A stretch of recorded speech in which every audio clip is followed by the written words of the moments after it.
তারা প্রোগ্রাম দিয়েছে March two Gopalganj. এটা আমি মনে করি এটা করে দেখা দরকার। মজিদাদের যদি কবর দিতে হয় গোপালগঞ্জ যাওয়ার দরকার আছে? আর মজিদাদের কবর তো মজিদাতেই দিচ্ছে।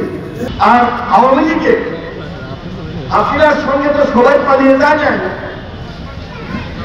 সারা দেশ থেকে এরা অন্তত গোপালগঞ্জে গিয়ে হলো আশ্রয় দিয়ে। গোপালগঞ্জে এখন পর্যন্ত একটা সন্ত্রাসের অভয়ারণ্য আমরা লক্ষ্য করছি। গত একটি বছর 5 আগস্টের পর আপনারা লক্ষ্য করেছেন সেনাবাহিনী গোপালগঞ্জ গিয়ে সেখানে আঘাতপ্রাপ্ত হয়েছে, তাদের সাজোয়া জানের উপর আগুন দিয়েছে। ওই সন্ত্রাসীরা তাদের উপর বর্বর হামলা পর্যন্ত চালিয়েছে এবং তাদের সেনাবাহিনীর গাড়িতে পর্যন্ত আগুন দিয়েছে। প্রত্যেকটা আওয়ামী লীগের ওই সন্ত্রাসীর হাতে হয় বলবান ছিল, দেশীয় অস্ত্র ছিল, ধান ছিল এবং ওপেন তারা সেখানে মিছিল মিটিং করে প্রশাসনকে বিভ্রান্ত করে দেখিয়েছে।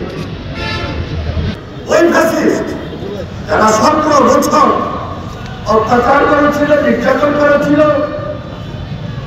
গুম করেছিল, খুন করেছিল, হেলিকপ্টার থেকে পর্যন্ত পরিদর্শন করে শিশুকে হত্যা করেছে, সাধারণ মানুষকে হত্যা করেছে, আমার নেতাকে আমার কর্মীকে হত্যা করেছে। তারাই গোপালগঞ্জে সেই ঢাল নিয়ে, তলোয়ার নিয়ে, দেশীয় অস্ত্র নিয়ে সাধারণ মানুষের উপর ঝাঁপিয়ে পড়েছিল। আমার প্রশ্ন এখানে, এই প্রশাসন, ইউনূস সাহেবের প্রশাসন, আমরা সবাই মিলে সহযোগিতা করছি, আমরা সমর্থন দিচ্ছি আন্দোলনের ফসল হিসাবে, কিন্তু সরকারের পরিকল্পনা কি সম্পূর্ণ ছিল? সরকার কি অস্ত্র করেছিল? সরকারকে ডাল তলোয়ার সন্ত্রাসীদেরকে গ্রেপ্তার করা এবং উদ্ধার করা অভিযান শুরু করেছিল? 5 তারিখের পর খারাপ হয়েছিল না? 5 তারিখের আগে অবৈধ অস্ত্র এখন পর্যন্ত দেখছি না? তাহলে এই প্রশাসন, এই স্বরাষ্ট্র মন্ত্রণালয়, এই সরকার 5 তারিখের পর আপনাদের একটা দৃশ্যমান কাজ ছিল না? জনগণের নিরাপত্তা দেওয়া, শান্তিপূর্ণ স্বাভাবিক পরিস্থিতি তৈরি করা। টানা 7মবারের মতো বেস্ট টিস্যু পেপার ব্র্যান্ড হিসেবে স্বীকৃতি পেয়েছে বসুন্ধরা টিস্যু। স্বরাষ্ট্র মন্ত্রণালয় খুব বেশি ব্যর্থতার পরিচয় দিয়েছে। যারা এনসিপি প্রোগ্রাম দিয়েছে সারা বাংলাদেশে, তাদের প্রোগ্রাম ছিল গণসংযোগের প্রোগ্রাম, জুলাই আন্দোলন।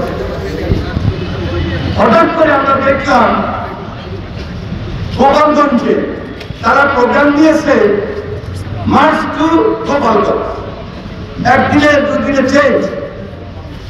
এটা আমি মনে করি এটা করে দেখা দরকার।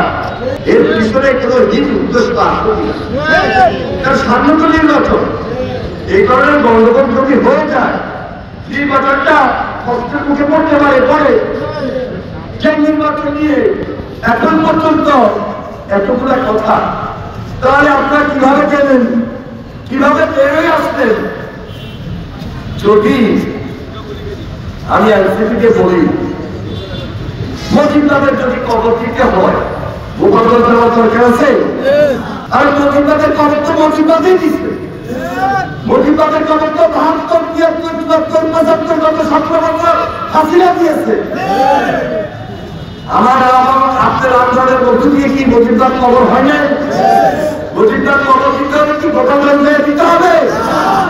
আমি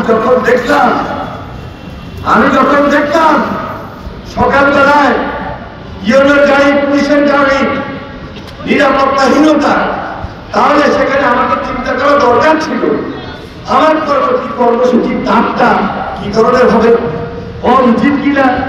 হলো আমি সকল রাজনৈতিক দলের সঙ্গে তাৎক্ষণিক মুহূর্তে আলোচনার দাবি রাখে না, বরং আমরা লক্ষ্য করেছি। আরেকটা রাজনৈতিক দল আছে ইসলামিক শাসনতন্ত্র আন্দোলন। আগেও বলেছেন, এখনো বলছেন, আপনাকে শুনতে হবে হাসিনা থাকা অবস্থায় কি বলেছেন, হাসিনা থাকা অবস্থায় কি করেছেন, আর এখন কি বলতে চান, কি বুঝাইতে চান দেশের মানুষকে আমরা বুঝি না। তাহলে ইসলামী আন্দোলন, আমি আপনাদেরকে বলছি, মুরব্বী মানুষ, একটু মুরব্বীরা অবশ্যই দেখানো উচিত দায়িত্বশীলতার সাথে। এর বেশি কিছু বললাম না, আমার মনে হয় বুঝতে কারো বাকি নেই।